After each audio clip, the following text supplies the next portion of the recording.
युवा कांग्रेस के प्रदेश अध्यक्ष यश घनघोरिया ने महिला आरक्षण बिल को लेकर भाजपा सरकार की नीतियों पर सवाल खड़े किए हैं। उन्होंने आरोप लगाया है कि केंद्र और राज्य सरकारें महिलाओं को वास्तविक राजनीतिक अधिकार देने के बजाय केवल दिखावे की राजनीति कर रही है।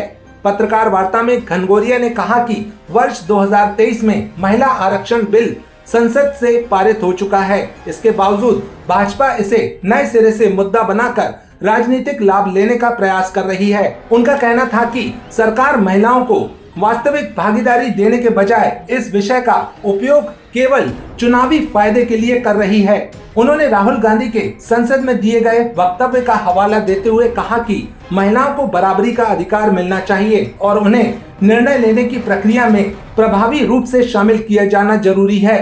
इस दौरान शहर युवा कांग्रेस अध्यक्ष सोनू कोकरेले, ऋषभ मिश्रा, भानु यादव, अमित सोनकर सहित अन्य कार्यकर्ता भी उपस्थित रहे।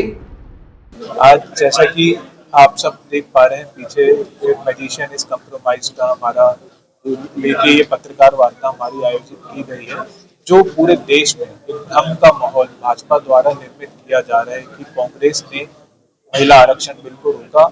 ये एक छलावा करने का काम प्रधानमंत्री नरेंद्र मोदी देश की जनता के साथ कर रहे हैं, क्योंकि जो महिला आरक्षण बिल था वो 2023 में पारित हो चुका था और कांग्रेस ने अपना पूर्ण समर्पण उस बिल को दिया था। और मैं समझता हूँ कि भाजपा के दोहरे चरित्र को सबके सामने लेके आती है, क्योंकि 2023 में बिल पारित होने के बावजूद अभी तक महिला आरक्षण बिल को पारित नहीं किया गया और उस बिल के हिसाब से 543 सीटें जो वर्तमान में हमारे देश में है, उन सीटों में 33% महिला आरक्षण होना था और अब तक कम से कम 180 हमारी माताओं बहनों को महिला आरक्षण का लाभ संसद में मिल जाना चाहिए था। लेकिन भाजपा ने एक चाल चली, उसको डिलिमिटेशन के साथ जोड़ा, जातिगत जनगणना के साथ जोड़ने का काम किया ताकि उस बिल को भविष्य में टाला जा सके और महज ये एक अखबार की सुर्खी बन के रह जाए। ये एक पाखंड भाजपा का था। और आज की जो हमारी पत्रकार वार्ता थी, मुख्य रूप से भाजपा के तमाम साथियों से, हम सभी साथियों का सवाल भी है कि आप 2027 की जातिगत जनगणना का इंतजार क्यों नहीं कर रहे हैं। भाजपा हमारे आदिवासी भाइयों के साथ, दलित भाइयों के साथ और हमारे पिछड़े वर्ग के भाइयों के साथ धोखा करना चाहती है।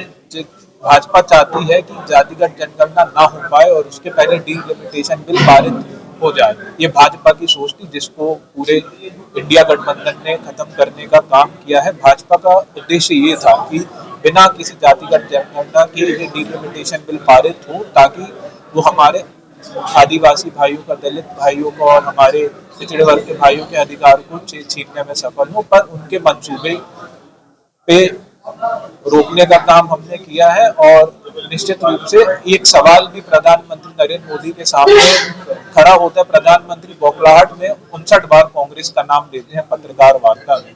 चाहते तो एलानिया कह सकते थे कि 543 सीटों में 33% आरक्षण को पारित करने का काम करेंगे।